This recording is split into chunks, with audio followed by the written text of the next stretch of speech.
example with you. And I wanted to talk to you a little bit, kind of, this is like a little more of our kind of rounding everything out problem. And it kind of goes through, again, I think I said no recording at the grant date earlier, kind of walks through the stock options, the compensation expense, and then it gives you a really good kind of a taste of what it would look like if you were exercising options. The other thing that I wanted to talk about was what happens if the options expire and how that will come off. So here we go. Let's look at this really quickly. November 1st, 2019, stockholders of Chen approve a plan that grants the company's 5 executives options to purchase 2,000 shares each of the company's $1 par value stock. The company grants the options on January 1st, 2020. The executives may exercise the options at any time within the next 10 years. The option share price is $60 in the market. Price of the stock at the date of grant is $70 per share. Under the fair value method, the company computes total compensation expense by applying an acceptable fair value option model such as Black-Scholes option pricing model. To keep this illustration simple, we assume that the fair value option pricing model determines Chen's compensation expense to be $220,000. So now we've got it really easy because it gave the amount. We didn't have to go do a fair value pricing model. How fun is that? So first thing we're going to do is no recording at the grant date. So if you see a tricky problem or something in there about grant date, make sure there's no recording at grant. We will record compensation for the year at the end of the year in 2020, and we'll do it over the 2-year vesting period. So they'll take half 1 year and half the other, and you've already been familiarized with that previous examples. Now we're going to record the compensation expense for 2021, and that would be our second one. At the end of 2020 year, again, half the expense. Now it's time to exercise these things. What a fun treat to exercise stock. Not to do the journal entry. I did not mean it like that. Just joking. But all joking aside, let's go ahead and do some exercising. So remember that the cash paid was $60, so that'll be the first place we'll put it. I always like to start with the cash, and then I like to do the easy things first. Like do the common stock. We know that the common stock is going to be $2,000 at $1. Okay, so we know 20% of the options is $2,000, and it's $1 par value. That's an easy thing to go. So we've got 2 pieces of the entry out of the way. The next one is going to be the paid-in capital. And the paid-in capital we're going to have to take off for 20% of $220,000 for 20% of the options. So we'll simply just multiply those 2 together to get $44,000, and that'll be a debit to get that paid-in capital off.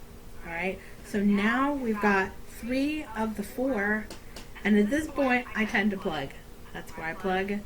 So I use the little plug, and again, that's just simply this plus this minus this, and I know I've got to take off this paid-in capital and excessive part. Now, what happens if the employee decides they're not going to option? What does that look like?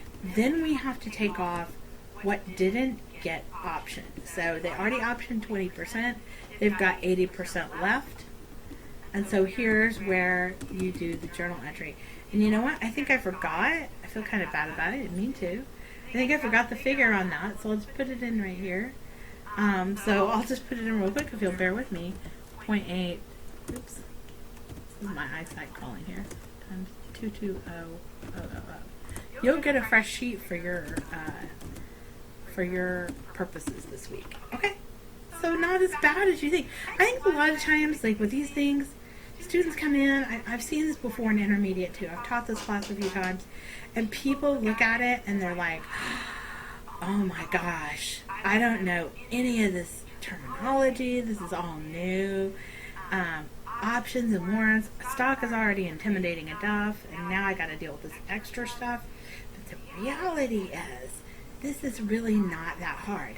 And here's the thing, even though this is not a review like some of the things we've been having in the past, it's something you can do, and if you really lean into it, you might actually find as you're going through and evaluating companies and looking at your own personal investments that your decisioning power gets better there. So anyway, I want to kind of finish off this chapter with a few things. First, I talk about diluting earnings per share. Leave the cherry for the very last part of the for the ice cream sundae that is this class with the cherry on top.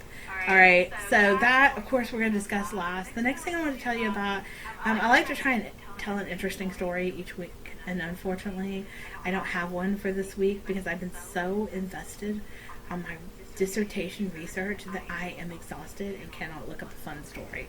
So instead, I decided I would tell you about my research. So my research is the effect on goodwill in income statements before and after regulations from the FASB. So it's basically, that is like one small sentence that is like tons and tons of pages. But basically what we all know what goodwill is non-transactional buy-sell remnant, right? You buy something for more than the fair value of the assets, and that's called goodwill. For example, if you buy a Coca-Cola bottling plant, Coca-Cola is going to make you pay more than if you just went out and bought a basic bottling plant because it's Coca-Cola, or Nike shoes, or Intel processors. It's all out there. Okay, anyway, back on the subject. So as we race towards technology, and I think I have not discussed WhatsApp in this class yet, but that was a buy by Facebook that was 8 billion or so over the fair value of their assets, which is probably just a bunch of offices and buildings anyway, because they have knowledge work, not necessarily manufacturing. As we race towards technology, the goodwill gets very big, and it's all over balance sheets. So for that reason, I think it's super important that we figure out what this thing is, because it affects the financial statements. And then finally, earnings by finance people, and there may be some people you ran into in finance in your undergrad, are taking incredibly seriously. So because this affects earnings, I feel like it's important that we go out and research and find out what's affecting earnings, because earnings is, in a sense, kind of like the report card for management. So anyway, because earnings is so important, we have to understand the effects of dilution. And what is dilution? Well, we talked about it at the beginning with our iced tea scenarios. We have a jug of iced tea. It is whatever color it is, or whatever strength it is. And we have a bunch of people standing around with cups of water that can pour it into the jug at any time and weaken its flavor. So for that reason, when you look at your Yahoo Finance and you're doing your stocks, and maybe you're a dabbler, maybe you're not, maybe you're just barely keeping up in accounting, when you're doing your research, you really want to think about how is dilution affecting. And I say this, I come from a place where I used to not pay attention to dilution. When I was doing my ratios, I was like, dilution, what is that? They never taught us that in school. Well, let me tell you, then about 2003 came along, and all the stuff came in with Enron, and there was a lot of stock-based payment. Bill Gates, Microsoft, I guess I could have done that as a fun fact. Totally famous for stock-based payment. Bill Gates is like one of the huge ones on that. And then, of course, they decided that was not a good thing to be doing anymore. And so FASB kind of rolled around and made some changes, and companies fell in line as they should.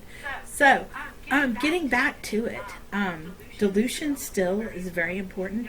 It also gives you a snapshot as to how much that they are doing their executive compensation with dilutive securities, and how many other dilutive securities they have out that they are, potential bonds convertible to stock. So really, dilution gives you a good idea also of the earnings if everybody does what they're supposed to be doing as far as converting, if everybody converts. So hey, it kind of says, okay, hey, here's our earnings per share, this is what we made, but if everybody who we gave a deal to went out and exercised it, here's how our earnings would really look.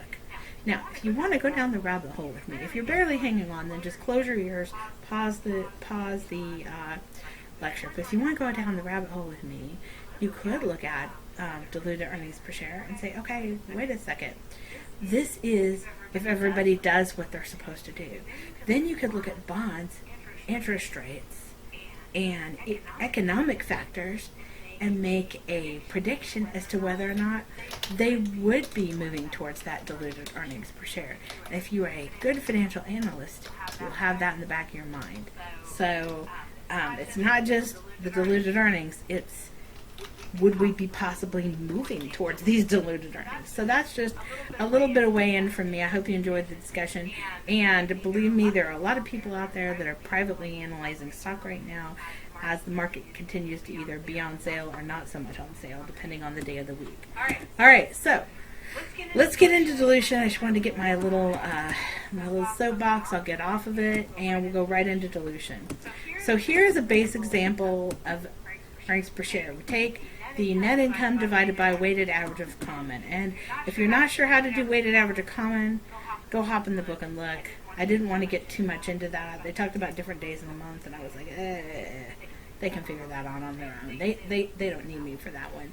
However, there's some other information too. 6% of a million debentures converting to 30,000 shares of common. And this is the amount of bond interest normally giving. So I just went ahead and calculated that because they didn't calculate it for you in the book in this example. And I was like, oh, maybe they might need that. And then tax rate of 30%. So that's where your $60,000 is coming if you're reading the book example. So in a dilution, you basically recalc the net income, adding back the bond interest, and subtracting out the tax. So our net income is the $210,000. The bond interest is $60,000. We just calculated it, and we subtract the tax. The tax is going to be, and I made it negative just to show you in the example. It's going to be basically 80% I'm sorry, 20%. Bite my tongue. Sorry, 20% of the 60,000.